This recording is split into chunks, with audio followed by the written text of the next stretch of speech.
Vote ಕೊಟ್ಟು ನಾನು ಗೆಲ್ಸಿರೋಂಥ ವ್ಯಕ್ತಿ ಬಗ್ಗೆ ನೀವೇ ಒಂದಿಷ್ಟು ವಿಚಾರಗಳನ್ನ ಸ್ವಲ್ಪ ಸೂಕ್ಷ್ಮತೆಗಳನ್ನ ಅವಲೋಕಿಸಿ ಇನ್ನೊಂದ್ಸಲ ರಿಪೋರ್ಟ್ ಮಾಡೋದು ಉತ್ತಮ ಅಂತ ಕೇಳ್ಕೊಳ್ತೇನೆ.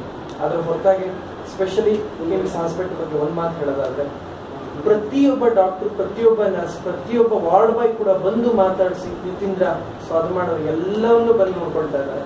ನಮ್ಮ ಮನೆಯವ್ರ ಫ್ಯಾನ್ ಒಂದ್ಸಲ ಮಾತಾಡ್ಬೋದು, ಒಂದ್ಸಲ ರೂಲ್ಸ್ ಪರ್ಮಿಟ್ ಮಾಡಿದ್ರೆ ಪರವಾಗಿಲ್ಲ ಮಾತ್ರ ಅಷ್ಟು ಪ್ರೀತಿ ನೋಡ್ಕೊತಾರೆ. ಒಳ್ಳೆ ಮನೆಯವರು ಇವರು ಎಲ್ಲರೂ ಅಷ್ಟೇ ಅಷ್ಟು ಪ್ರೀತಿ. ಆಕ್ಚುಲಿ 15 ದಿನ ಬೇಕಿರ್ತಿತ್ತು, 20 ದಿನ ಬೇಕಿರ್ತಿತ್ತು ನಾನು ರಿಕವರ್ ಆಗಿರ್ತೀನಿ. 2.5 ದಿನದಲ್ಲಿ ರಿಕವರ್ ಮಾಡಿದಾರೆ. ಸೊ ಅದು ಕಿಮ್ಸ್ ಮ್ಯಾನೇಜ್ಮೆಂಟ್. ಸೊ ನಾನು ಅವ್ರಿಗೆ ಆಭಾರಿ. ಸಮಯದಲ್ಲಿ ಒಂದಿಷ್ಟು ರೂಮರ್ಸ್ ಬಂದೆ, ನಾನೇನೋ ಅಂತ ಆನ್ಸರ್ ಮಾಡಿದೆ. ನನ್ನ ಅನುಪಸ್ಥಿತಿಯಲ್ಲಿ ನಾನು ಇದ್ದಾಗ ಆನ್ಸರ್ ಮಾಡ್ಬೋದು, ಅಟ್ಲೀಸ್ಟ್ ಇಂಥದ್ದಲ್ಲ ಇಂಥದ್ದು. ನನ್ನ ಅನುಪಸ್ಥಿತಿಯಲ್ಲಿ ಅವ್ನು ಹಾಗೆ ಮಾಡೋದಂತೆ ಹೀಗೆ ಮಾಡೋದಂತೆ ನಿಜವಾಗ್ಲೂ ಯಾವುದೂ ಮಾಡಿಲ್ಲ.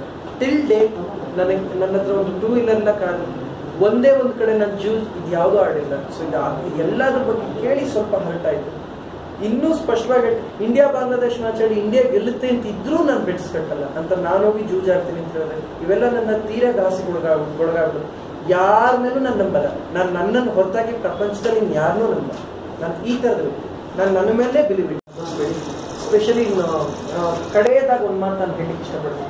ತುಂಬಾ ಸಹಕಾರ ಕೊಟ್ಟಿದ್ದೀರಾ ಮೀಡಿಯಾ. ಇವತ್ತೊಬ್ಬರನ್ನ ಸಾಮಾನ್ಯ ಹುಡುಗನ್ನ ಸ್ಟಾರ್ ಮಾಡಿದ್ದೀರಾ.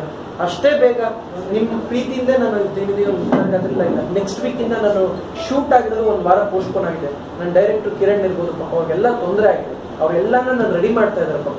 ನೆಕ್ಸ್ಟ್ ಇನ್ನು 9ನೇ ದಿನದಲ್ಲಿ, ಇವತ್ತು 9ನೇ ದಿನ ಅಂದ್ರೆ ಮುಂದಿನ ಸೋಮವಾರ ದಿನ ನಾನು ಶೂಟಲ್ಲಿ ಇರ್ತೀನಿ. ಸೊ ಅದಕ್ಕೆ ಮುಂಚೆ ನಾನು ಊರಿಗೆ ಹೋಗಿ ರೆಸ್ಟ್ ಮಾಡಿ ಅಲ್ಲಿ ತವಸಾರೆ ಬೆಟ್ಟದಲ್ಲಿ ಫಸ್ಟ್ ಲೈಟ್ ಹಾಕಿಸ್ಬೇಕು. ಇವತ್ತು ನಾನು ಕಮಿಟ್ ಆಗಿದೆ, ಯೋಧರು ಕೊಡ್ತೀನಿ ಅಂತ PM ರಿಲೀಫ್ ಫಂಡ್ ಕೊಡೋದಕ್ಕೆ ಎಲ್ಲ ರೆಡಿ ಮಾಡ್ಕೊಳ್ತಾ ಇದ್ದೀನಿ.